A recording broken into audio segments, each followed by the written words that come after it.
নমস্কার বন্ধুরা, বঙ্গজাতে তোমাদের স্বাগত জানাই। আরও একবার চলে এসেছি ফুটবলের নতুন সব দলবদলের আপডেট নিয়ে। সব খবর তোমরা পাবে। তার আগে বলবো, আমার চ্যানেলকে তোমরা বেশি করে লাইক, শেয়ার আর কমেন্ট করো। আর চ্যানেলে যারা নতুন এসছো তারা অবশ্যই সাবস্ক্রাইব করে বেল বাটনটা অন করে দাও, যাতে ফুটবলের সব নোটিফিকেশান তোমরা পেতে পারো। আর তোমরা হয়তো একটু লাইক কমেন্টটা একটু কম করছো, তো আমি চাই তোমরা একটু বেশি করে লাইক কমেন্ট করো, যাতে আমি ফুটবলের সব খবর তোমাদের জন্য বানাতে উৎসাহ পাই। তুমি আসি বেঙ্গালুরু এফসি খবরে। বেঙ্গালুরু এফসি কিন্তু এই মুহূর্তে সই করাতে চলেছে Punjab FC left back Mohammad সালাকে। এই ফুটবলারটি পেছনে পাঞ্জাব এফসি পড়ে আছে। এছাড়াও কিন্তু আরও তিনটে দল এই মোহাম্মদ সালাকে নেওয়ার দৌড়ে আছে।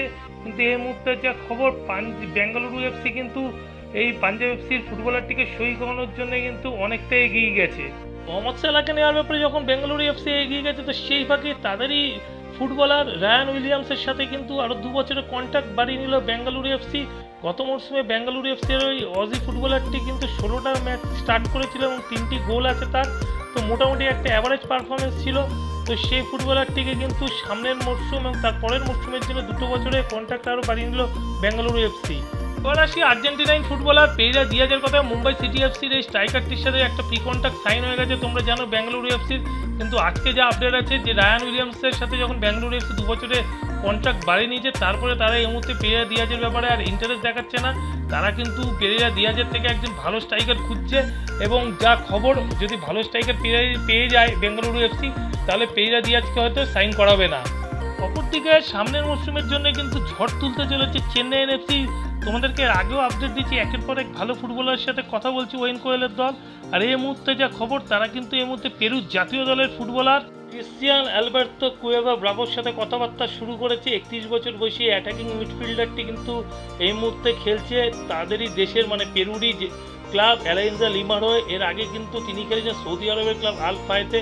তার আগে কিন্তু ব্রাজিলের সাও পাওলো, স্যান্টোস এবং মেক্সিকোর নামি ক্লাব পাচুকার মতন দলের হয়ে খেলেছে। তিনি একাধিকবার কোপা আমেরিকা খেলেছে পেরু জাতীয় দলের, এবং 98টা ম্যাচ খেলেছে পেরুর হয়ে, এবং 16টা গোল আছে।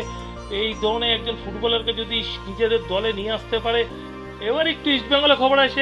ইস্টবেঙ্গলে কিন্তু এ মরশুমের প্লেয়ার অফ দ্য সিজন হলো পাঞ্জাবি গোলরক্ষক প্রভসোতন গিল।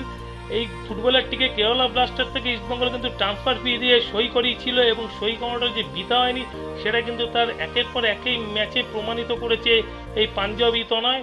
ডুরান্ড কাপ রানার, সুপার কাপ চ্যাম্পিয়ন হয়েছিল ইস্টবেঙ্গল, আর একাধিক ম্যাচে ক্লিনশিট রেখেছিল এই পাঞ্জাবি গোলরক্ষক প্রভসোতন গিল। আর তারই পুরস্কার স্বরূপ কিন্তু এ মরশুমে ইস্টবেঙ্গলের ফুটবলার অফ দ্য সিজন হলো প্রভসোতন গিল। আপাতত এইটুকুই। নতুন খবর নিয়ে তোমাদের কাছে হাজির হবো আবার। তার আগে বলবো, যারা আগের ভিডিও মিস করে গেছো বা দেখোনি, তাদের জন্য কিন্তু ডেসক্রিপশন বক্সে আগের ভিডিওর লিঙ্ক দেওয়া থাকবে। তোমরা লিঙ্ক ক্লিক করে আগের ভিডিও দেখে নিতে পারো।